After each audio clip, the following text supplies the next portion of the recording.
او یو څو ځوانان داسې دي زما ورته زړه دعاګانې کوي حقه چې دنیا کې ځان له کاروبار جوړ کړی دی باطل پرست پیران وایما دا پېښور خلک وایما دا د پیسو والا خلک وایما دا چې زما استادو خویندو میندو د عزت سره لوبې کوي د هغې حیا یې واغسته د هغې عزت یې واغستو دا هلکان هغې پسې کور په کور باندې ګرځي کلي په کلي ورپسې ګرځي نن هم ورته شاباسې وایم سبا هم ورته شاباسې وایم بیا به ورته وایم کار موسم دی د الله د رضا والا دی د قرآن د دفاع دی د الله د نومونو دی د پیغمبر د صحیح د دعاګانو د حفاظت دپاره دی الله دې همت درکړي یاد وساتئ مسلمانانو ورونو زه د تعویض خلاف نه یم زه د دم خلاف نه یم زه د بل شي خلاف نه یم خو دا کم چې نن سبا دا پېښور خلک دي دا نن چې نن سبا یې ځان نه مارکیټونه کولاو کړي دي ځان نه کاروبار کولاو کړی او زما د خدای قرآن خرڅوي زما د پیغمبر اقا برکتي دعاګانې خرڅوي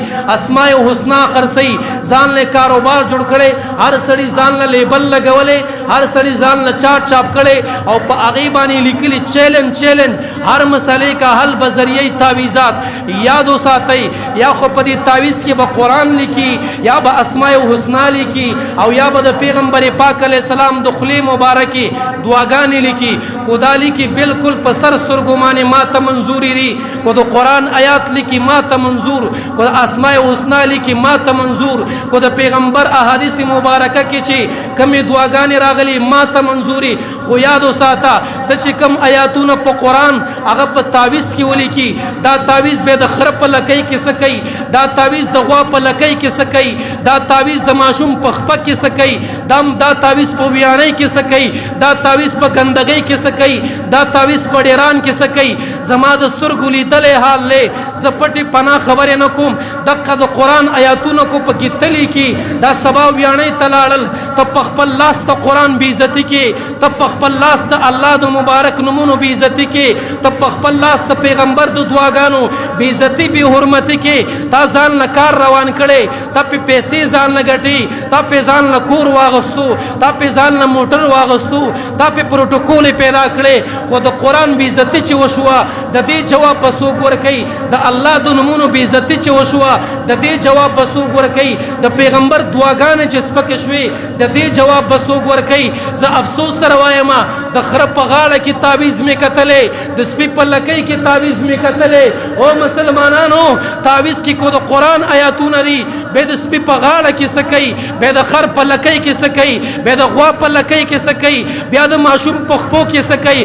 خدا را د قرآن د آیاتونو بېعزتي مه کوئ د الله د نومونو بېعزتي مه کوئ د الله د نومونو بې حرمتي مه کوئ له خدای نه ویرېږئ د دنیا د پیسو ګټلو په لالچ کې د قرآن بېعزتۍ تملا مه تړه د الله د نومونو بېعزتۍ تملا مه تړه ته پیسې ګټې قرآن دې پې تباه او برباد کو د قرآن بېعزتي دې وکړه او یو څو ځوانان داسې دي زما ورته زړه دعاګانې کوي حقه چې دنیا کې ځان له کاروبار جوړ کړی دی باطل پرست پیران وایما دا پېښور خلک وایما دا د پیسو والا خلک وایما دا چې زما استادو خویندو میندو د عزت سره لوبې کوي د هغې حیا یې واغسته د هغې عزت یې واغستو دا هلکان هغې پسې کور په کور باندې ګرځي کلي په کلي ورپسې ګرځي نن هم ورته شاباسې وایم سبا هم ورته شاباسې وایم بیا به ورته وایم کار موسم دی د الله د رضا والا دی د قرآن د دفاع دی د الله د نومونو دی د پیغمبر د صحیح د دعاګانو د حفاظت دپاره دی الله دې همت درکړي الله دې استقامت درکړي او څوک چې دا غلط کارونه کوي د خلکو کورونه ورانوي د خلکو کورونو کې اختلافات جوړوي په خلکو باندې غلط تعویضونه کوي د هغوی په منځ کې جنګونه پیدا کوي د هغوی په منځ کې تفرقې پیدا کوي او بیا په دې باندې پیسې اخلي په دې باندې کاروبار کوي اول دې ورته الله هدایت وکړي کو قابل له هدایت نه نو الله دې مخ د ځمکې نه ختم کړي